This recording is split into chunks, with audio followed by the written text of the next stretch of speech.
कंचना जी तो हिमराज जी आप में और बीजेपी में झगड़ा लगवाने की कोशिश कर रही हैं। वो कह रही हैं कि दरअसल आप लोग हैं टारगेट पर। देखिए, सबसे बड़ी बात यह है कि कंचना जी को इस बात को नहीं भूलना चाहिए, क्योंकि अभी तो बोलने के क्रम में उन्होंने जो बोला है उसका जो है जवाब है ये हमारे बीजेपी के भाई प्रवक्ता जो है नीरज जी ने दे दिया है।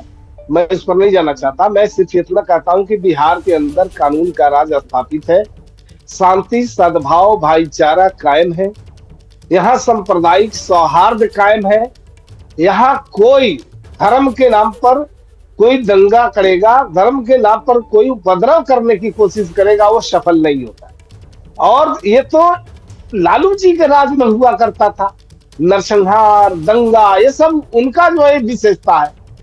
नीतीश बाबू के राज में जब से सुशासन का काल चल रहा है 2005 के बाद से लेके अब तक बिहार में सांप्रदायिक नहीं दंगे नहीं होते, नरसंहार नहीं होते, रात में लोग बेखौफ घूमते हैं, एक शहर से दूसरे शहर जाते हैं। अच्छा ये बताइए, ठीक है आपकी बात मैं सुन रहा हूं, लेकिन मुझे एक बात बताइए, बीजेपी के विधायक जो कह रहे हैं उससे आप सहमत हैं? होली पर जो कह रहे थे मुस्लिमों को ना निकलने की सलाह दे रहे थे।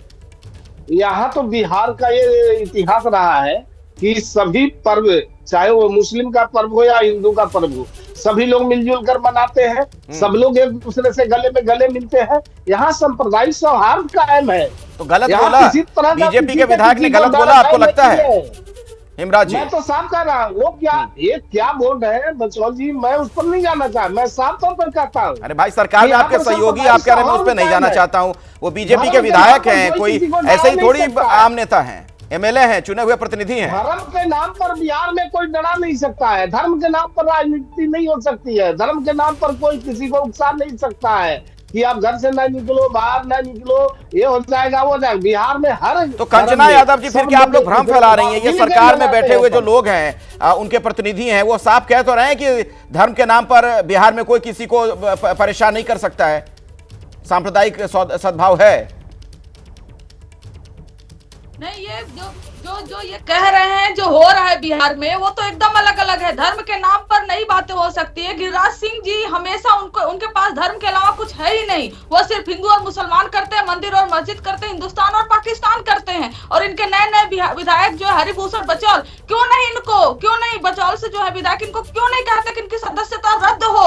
अगर इतना ही सुशासन बाबू है ये, आपको बता दे मुजफ्फरपुर में जैसे बालिका गृह कांड हुआ था, वैसे कटिहार में कटिहार गृह कांड हुआ है। वहां पर बच्चियां भाग गई हैं, वहां से उनको नस्ली दवाई दी जाती थी। कल ये न्यूज आया है। लेकिन बिहार में सुशासन बाबू है। जहां से नीतीश कुमार जी आते हैं नालंदा से, वहां एक महिला के पैर में 9 कीलें ठोके गई थी, उसका मृत्यु हुआ, उसकी हत्या हुई और जघन्य अपराध हुआ। लेकिन बिहार में सुशासन काल है, 200 राउंड गोलियां चलती है। बिहार में नीतीश कुमार है लेकिन सुशासन बाबू है। ये जवाब तो दीजिए हिमराज जी, जो कहते हैं ना, कई सवाल हो गए आपके लिए एक साथ। हिमराज जी जल्दी से जवाब दीजिए। लालू राबड़ी के शासन काल में सांप्रदायिक होते दंगे होते थे, अपराधियों का राज था। अरे तो उनके राज में होता था तो क्या होता रहेगा? क्या कहना चाह रहे हैं आप? नहीं, ये कौन सा तर्क है?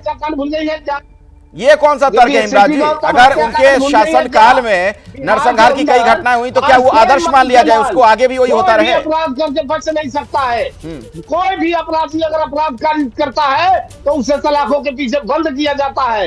लालू राबड़ी जी के शासन काल में अपराधियों को सत्ता में बैठ कर संरक्षण दिया जाता था, उसे बचाने का काम होता था। अभी नीरज जी ने कहा भागलपुर दंगे की बात, भागलपुर दंगे के आरोपी कामेश्वर यादव को किसने बचाया था? लालू यादव ने बचाया था। लेकिन सुशासन का काल आया, सुशासन का शासन आया तो कामेश्वर यादव की सजा हुई।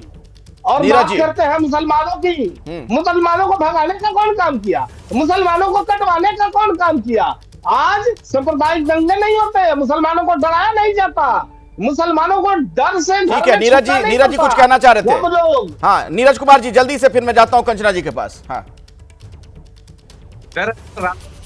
समीकरण बिल्कुल गरज चुका है, उनका वोट काटता जा रहा है। वो घबराहट में इस तरह की राजनीति वो करना चाहते हैं कि उनका MY समीकरण इंटैक्ट रहे। लेकिन अब बिहार की जनता समझ चुकी है, बिहार की यादव और मुस्लिम भी समझ चुके हैं कि अब इनके चक्कर में नहीं रहना, और वो उनका वोट बैंक, उनका बंधुआ मजदूर बनकर नहीं रहना चाहती। बिहार में जहां कहीं भी कोई घटना होती है साहब, तुरंत पुलिस कार्रवाई होती है।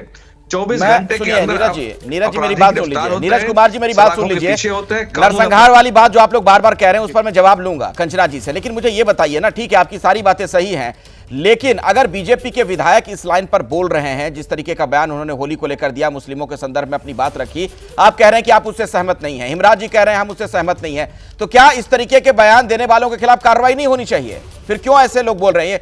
मतलब अपने अपने तरीके से सब बैटिंग कर रहे हैं। कि मैं स्पष्ट रूप से कहता हूं ये विधायक जी का ये व्यक्तिगत मत है, ये पार्टी का मत नहीं है। पार्टी का मत वही है जो मैं बता रहा हूं। व्यक्तिगत मत है, लेकिन वो बीजेपी के विधायक हैं सर, ये तो सच्चाई है ना नीरज जी। एक आरजेडी में विधायक है फतेह बहादुर, वो हमेशा हिंदू देवी देवताओं को गाली बकते रहते हैं, तो आरजेडी उन पे क्यों नहीं कार्रवाई करती? वो तो शुरू से इस तरह का। हाँ, इसका जवाब दीजिए कंचना यादव जी, बिल्कुल इसका जवाब देना चाहिए आपको। कंचना यादव जी जल्दी से इसका भी जवाब दीजिए आप। पर कुशल उपदेश बहुतेरे कहते हैं, वही मामला तो नहीं है कंचना यादव जी? ये इनके पास, एक सेकंड, इनके पास कोई जवाब नहीं है कि ये आरजेडी के विधायक को लेकर आए। ये जो हरिभूषण, तो क्यों ना लेकर आए? जब आप कह रहे हैं कि सांप्रदायिक लाइन पर बयान दे रहे हैं बीजेपी के विधायक, तो उनके खिलाफ कार्रवाई होनी चाहिए। तो अगर आरजेडी के विधायक इस लाइन पर बयान देते हैं तो उनके खिलाफ कार्रवाई नहीं होनी चाहिए? कार्रवाई करेंगे? आरजेडी के विधायक कभी भी सांप्रदायिक लाइन पर बयान नहीं देते।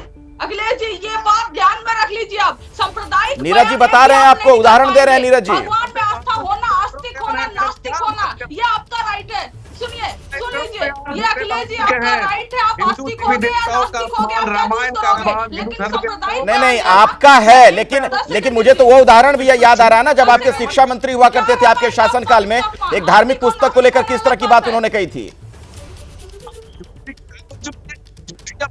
आप क्या धार्मिक पुस्तक? हमने कहा कि आस्तिक होना और नास्तिक होना अलग बात है। नहीं आप आस्तिक रहें, नास्तिक रहें, आपकी जो भी धारणा है आप उसका सम्मान करिए, लेकिन दूसरों की धारणा पर प्रहार करना कहां तक सही है? हाँ, यही हरिभूषण ठाकुर जो बीजेपी का एमएलए है, 2022 में ये आदमी बोला था कि मुसलमानों को उसका वोटिंग राइट ले लेना चाहिए, मुसलमान इस देश के सेकंड क्लास सिटीजन है। यही व्यक्ति बोला था 2022 में, फरवरी 2022 में। आखिर में 2022 से 2025 तक कैसे एमएलए की एक सदस्यता जो इस तरह से बयान देता है कि। ठीक है कंचना जी, अब मेरे पास चूंकि समय नहीं है, ये चर्चा लंबी और हो सकती थी। फिलहाल बहुत बहुत धन्यवाद आप सभी लोगों का हमारे साथ जुड़ने के लिए। फिलहाल वक्त इतना ही है।